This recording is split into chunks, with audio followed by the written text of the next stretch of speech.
Ooh, thank you, Doc. Oh, God, is everything okay? I rushed right over, Lori. Where the hell have you been? Is the baby okay?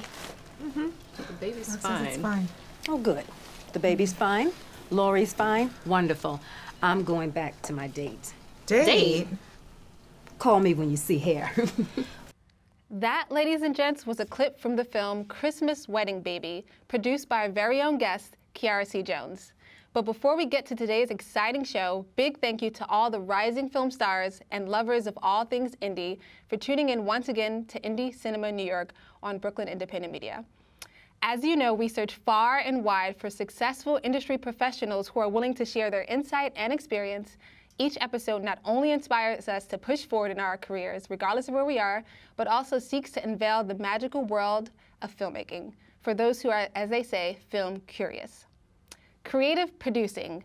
What it takes to make a successful indie film is the name of our show today. If you've ever had the opportunity to work on a successful feature film, you'll know that the producer is the creative force behind it all.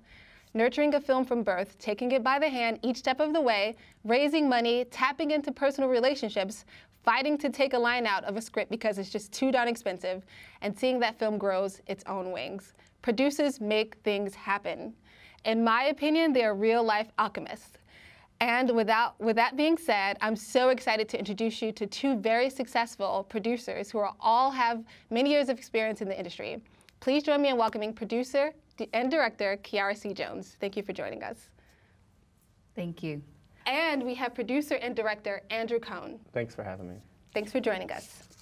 All right, you guys are like such hot commodities.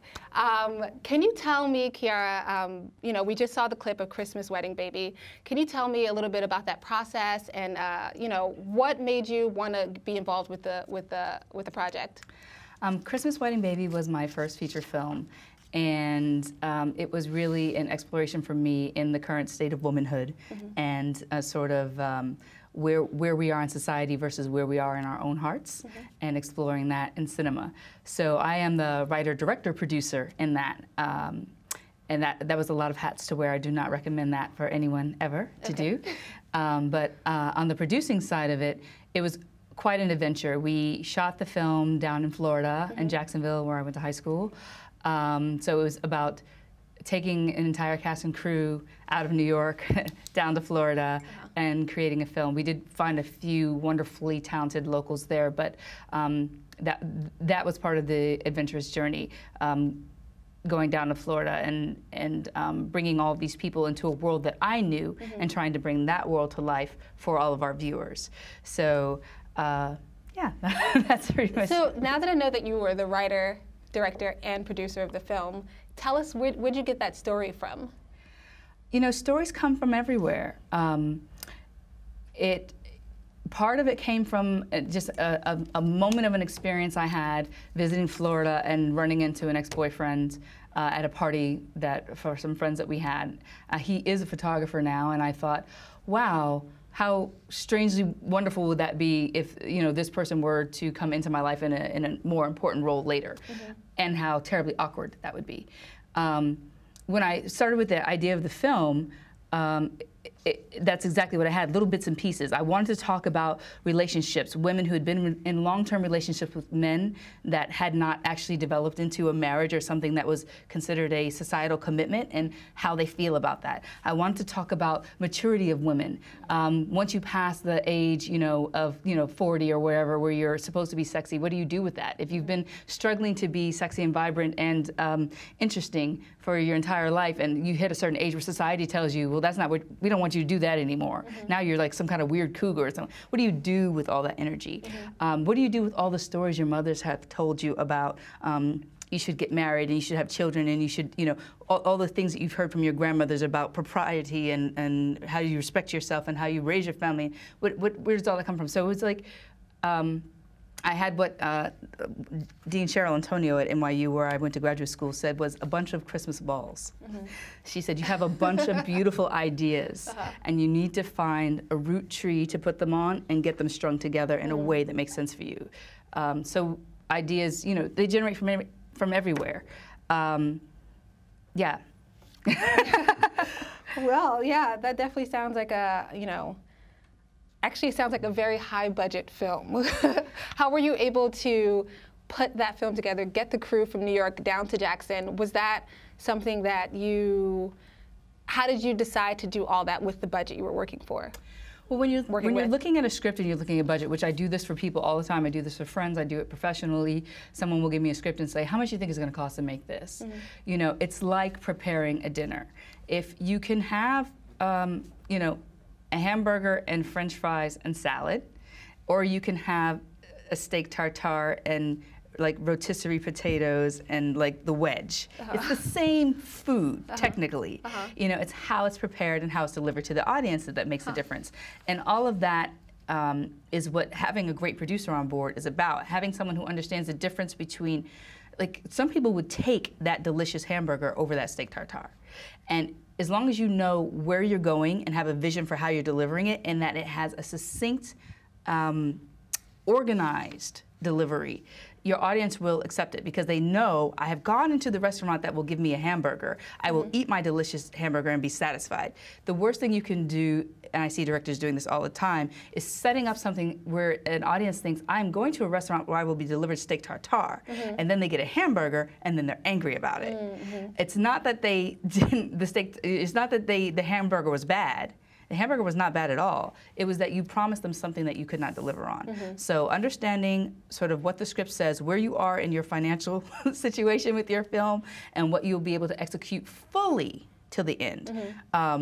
You might start a project and say, I want to work in film. I want to shoot this thing 35mm. Yes, you can afford to shoot in 35mm, but can you execute that 35mm through processing, through editing, through color correction, all the way to the end? Do you have the finances, time, money, and energy to do that all the way till you get it back to your audience? That's where a producer will come in and say, hey, let's look at this a little bit more rationally. Or, absolutely, we're going to go for it. You know, start getting the gym now because you're going to need to be ready. Because it's a difference. There's a difference there. Well, yeah, that's definitely, I hope you guys are taking note. Before we move on to speaking with Andrew, I want to take a quick take a quick look of the dark drama that you produced called She's Lost Control. Let's get to that trailer. Johnny Hayes. He's been with me for about 2 years. And he has sustained problems with intimacy. So would you like to meet him? Yeah. Did you bring a check? Cash. Great. Grab a chair. You and I are going to agree to explore this part of our body. What we're trying to do here is help you so that when you meet someone special in your real life, you can make it work out. You like looking at me? He sustained eye contact before and after, and I think this could be a turning point for him. No, I thought there was this blonde guy living here. Kind of hot. No.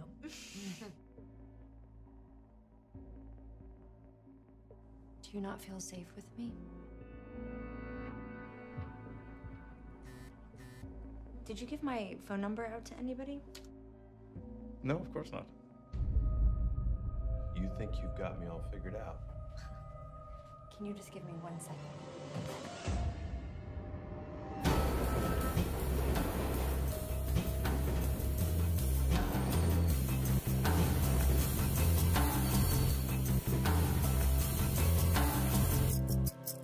Someone driving you home?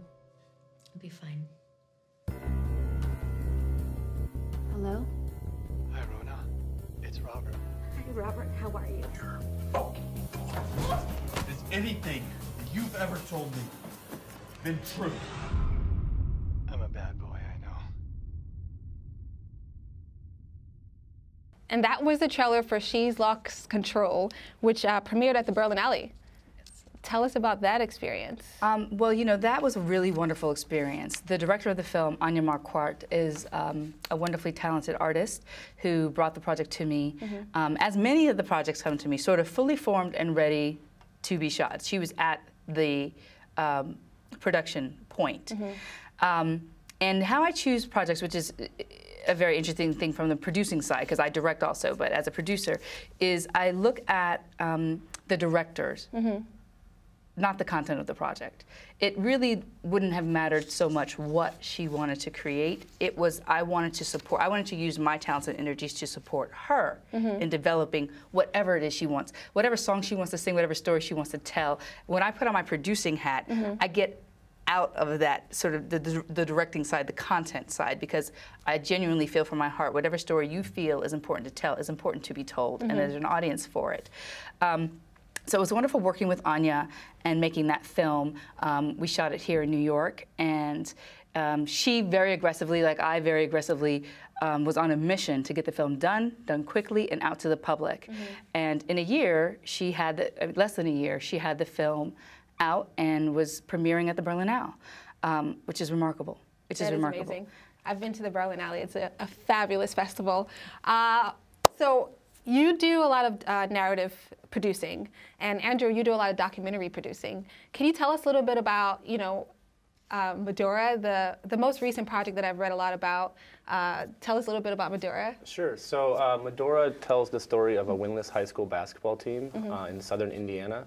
And I was reading the New York Times, and I saw this article, and it was about this high school basketball team and this town of less than 500. And I was just really drawn to it. You know, it was a lot of the themes that I love. It was very Americana. It told the story of sort of the death of small town America. And I immediately thought, you know, this is a movie I was born to make. Like her, I direct too, so I'm, you know, coming from that, you know, I was basically forced into producing out of necessity. It was my first film. I had very little experience. I was a screenwriter at that point. And so I just went down there, and I met with the people at the school, you know, the students and some of the faculty, the coaches, and just really, I just really fell in love with the project. And I wasn't the only one there. I'm not the only filmmaker that reads the New York Times, so there was a lot of competition.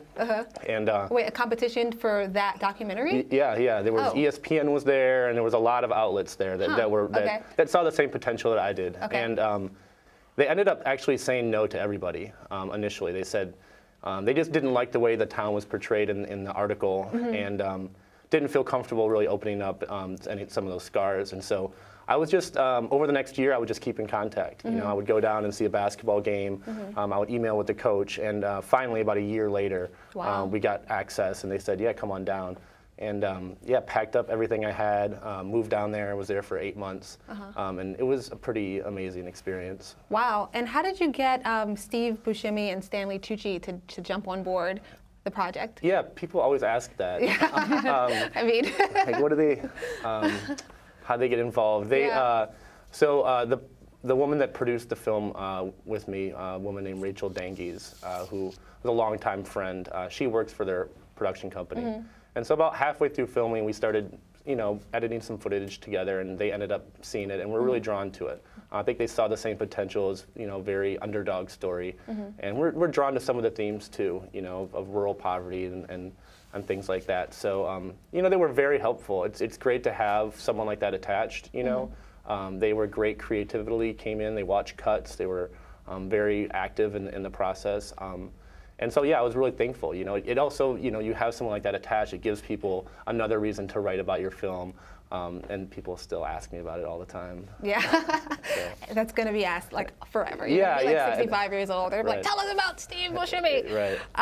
Okay, so what is the biggest difference between, well, have you worked on narrative or produced a narrative? I came from the screenwriting side. Okay. So I lived in LA for a few years, and I really thought that that's what I wanted to do. Okay. But I have lots of friends that do narrative films, and I can only speak from my experience doing documentaries and being involved on the studio side as a screenwriter. And, you know, even listening to you, I learned a lot. But to me, there are different challenges, you know. I think the smaller budgets make it a little more, I wouldn't say easier. It's making a movie is always hard, you know. But I think there's less pressure with a smaller budget, you know. And I think it's more of a director's medium. I think narratives are definitely more of a producer's medium, where you have producers going out, finding material, attaching actors, you know. And I think it's to me, it's kind of like painting versus maybe drawing. So do you mean like the commercial and the independent, like one is painting and one is drawing? Well, I would say that, you know, there's a lot more variables in a narrative film. Okay. You know, there's actors and there's a lot of variables in a documentary too, but I think it's a smaller set of tools, and there's, you know, I like the idea that, you know, the budgets are smaller, so you don't have that financial pressure. You can really explore, you can explore story. You can, there's, you know, even as far as timeline, you know, Medora took 3 years, you know, and so there was time for me to sort of learn the story and go through that very organic process. And I really I like that, you know, I like that about documentary film, that it's not quite as rigid, you know, and so yeah, I mean, I love documentary. I love narrative film too. But I've just been, you know, blessed to be able to make docs over the last few years. Okay, we're going to get into the golden question that everybody asks producers. Yeah.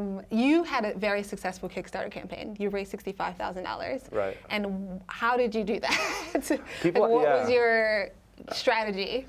There's no magic remedy, and I did the Kickstarter campaign, again, out of necessity. I was a first-time filmmaker, so I didn't have a network of financiers that I could go to. We ended up getting financing after the Kickstarter campaign. We went in with very modest expectations. We were trying to raise only $18,000 and ended up going way over that. You know. Yeah, that's pretty way over that. Yeah, there's a few. When people ask me, there's a few kind of tricks that we learned. Okay. You know, one was that you have to get outside of your network, right? Like asking mom and dad and your cousins can only get you so far, at least for me. And you know, to do that, you really have to. You're marketing the film, and it's hard because you're marketing a film that's not made yet, and so you have to kind of find out what's magical about that movie. What you know, in documentary, I think it's easier for crowdfunding because there is a social issue component to it. People want to give. It's real. It's very personal for a filmmaker too. I'm sure it's just as personal for narratives, but. The other thing we did is we did some research and we saw what was the average giving level. And the average giving level on Kickstarter is about $25. So what we wanted to do was incentivize people to give more than that to the next level. And so we gave, for $25 you get the DVD and you know, a few other things, but for $50 you could get your name in the credits, you can get a t-shirt, and so we wanted to get people to that next level. And so that was one of the things. And then also, you know, a lot of it's luck. You know, we had some big media outlets pick it up, and so, you know, that is what really pushed us over. And for you, like, did you do a Kickstarter campaign for Christmas Wedding? Yeah, okay. we did a Kickstarter. We raised $50,000. I tell people Kickstarter is not a place to find money, but it is an excellent conduit for people to give you money. So it's like a receptacle, that is vetted, that, you know, people will respect. So when you go to Uncle Louie and you say, "Can I have, you know, $1,000?" He's not like peeling it off to you. He's giving it to you through something that seems like more legitimate. What he said about going outside of your market is 100% true. And I tell people, you have to know where the money's coming from before you start the Kickstarter. How do you set your Kickstarter number? People ask me that all the time. Figure out how much money you can get right now. Like, call the people. You might as well do it. Call them up, whoever you think is going to give you $5,000, because he's not actually the person who's going to give you $5,000. Somebody else is probably going to give it to you. But like, call the people who you think are going to give you the money and get them to make a verbal commitment to you to give you that money. Know how much money you think you're going to get from the Kickstarter. That's where you set your number at, and then that's your lowest common denominator, and all the money that comes in beyond that, you know, exceeds your goal. We could talk Kickstarter. We could do a whole other show on Kickstarter. Would you do another Kickstarter campaign? I would. It's almost as hard as making the film. It is. The Kickstarter campaign, and what he was saying about marketing the film, especially in a narrative, in a documentary, something's happening, so you've got some stuff. So but in a narrative, it's very different because you're selling a film that you haven't shot yet. You probably don't have any imagery for it. People who do Kickstarter campaigns for post-production are much more successful than people who do Kickstarter in narrative, who do Kickstarter campaigns prior. Most of your talent, especially if you get name talent, here's a secret, they will not promote your Kickstarter campaign for your unshot independent feature film, because nobody wants to be associated with a film that hasn't been shot. They don't know how it's going to come out yet. It hasn't been reviewed. They don't want to. Actors are very fragile, and they don't want to attach themselves to something that may or may not be successful for them. So they're not necessarily willing to, you know, even though they signed your contract and they're going to be in your movie, you think, oh, I got this great actor. They're going to go and promote my Kickstarter on their Twitter, you know, where they have all these followers. Yeah. They may, they probably won't actually do that for you. Get it put in your contract. Well, it's a lot of work too, you know? I mean, I always tell people expect 3-4 hours a day when you're running your Kickstarter campaign to go toward that. And that's time you can't work writing on the film or editing. And so make sure you realize that. You know, I would view Kickstarter as a last resort.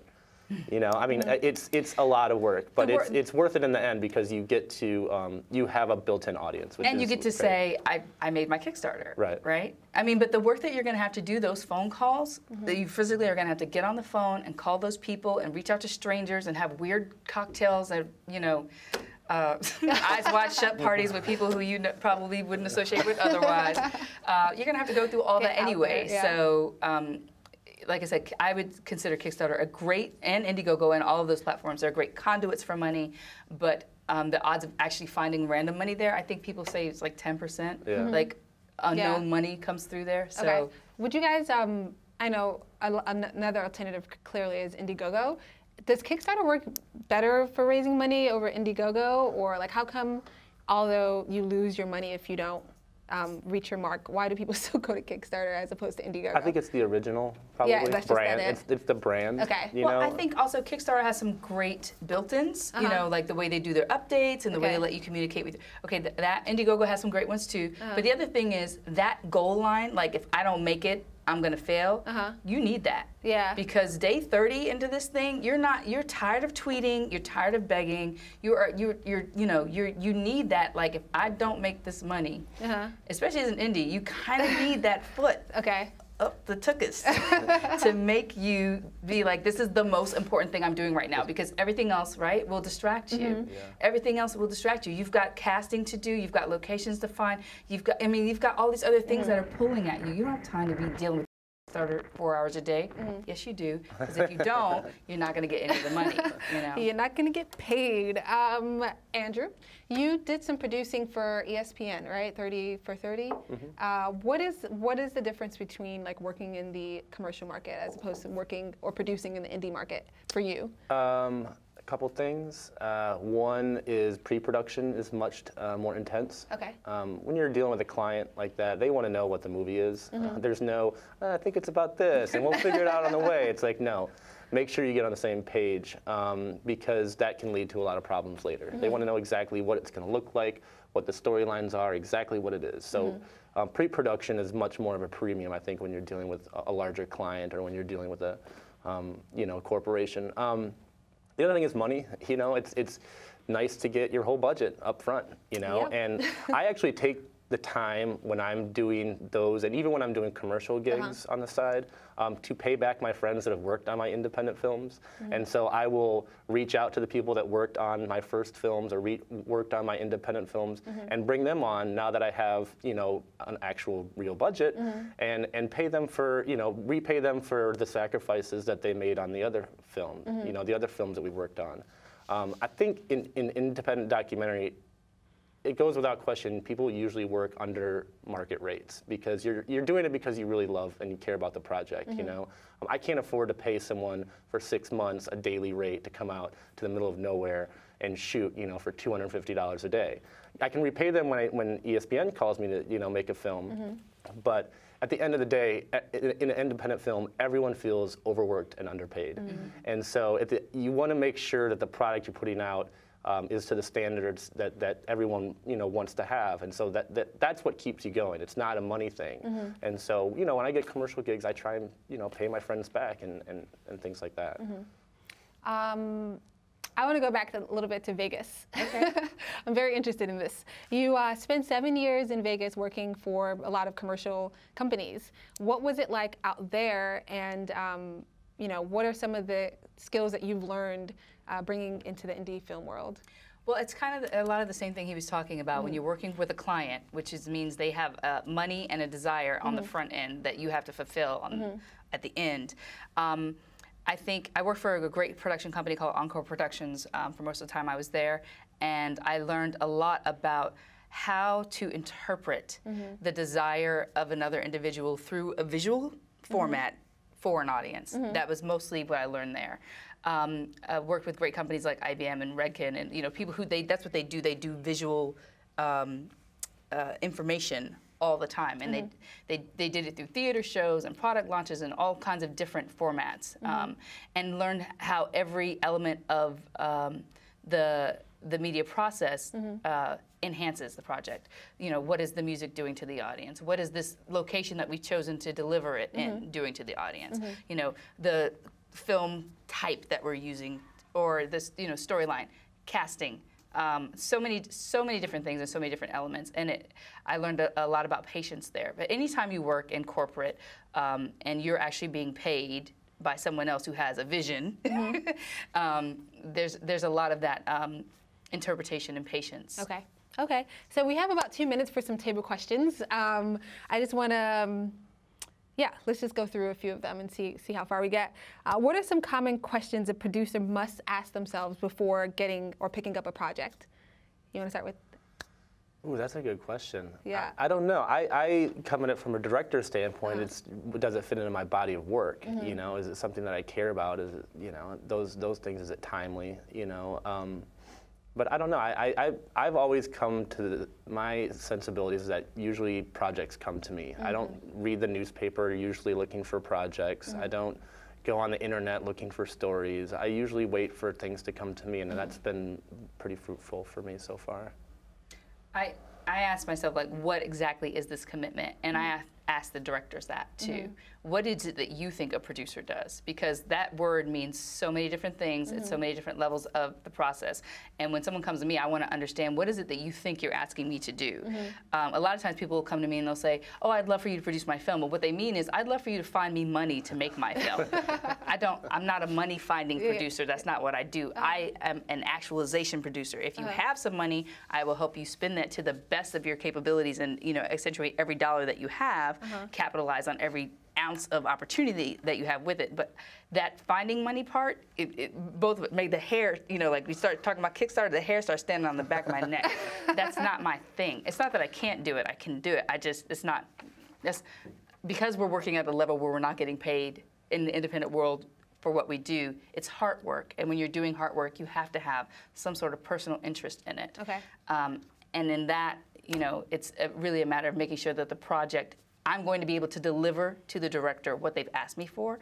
Therefore, we have to clarify that in the beginning. All right, we are about to wrap up, but I just want just one word from both of you guys. You've heard the phrase, every quarter spent on the project should look like $1 on the screen. Can you name just one creative thing you've done to finesse the budget to get the most value for the dollar? Just one. That's a quick last question. I try to get people to wear different hats. So someone that's a producer may come on as an editor. Someone who's a director of photography may come on as maybe a producer. That's one of the things that I've always done, is try to get people that can do multiple things. I cast the crew like I cast the cast, so that every person who's coming to the table is bringing their essential elements and a lot more, and making sure that all the gaps are filled. Because there's a lot of spaces in between in independent filmmaking. All right, well, that's the end of our show. I'm so sad to say that our time's up. Kiara, Andrew, thank you so much for joining us on Indie Cinema New York. Before we leave, please tell our guests how they can stay in touch. Cultivated Films. Cultivated Films is my website. Cultivated Films is the Twitter handle. If you go to Gmail, Cultivated Films, you can find us. 734films.com. 734films.com. I'll be there. All right. Thank you again for joining us on ICNY. You can follow us on Twitter at Indie Cinema NY. ICNY is produced by the Bushwick Film Festival in collaboration with Brooklyn Independent Media. To find out more about the Bushwick Film Festival and our upcoming 8th edition on October 1st to 4th, please visit www.bushwickfilmfestival.com. Until next time, stay focused and stay indie.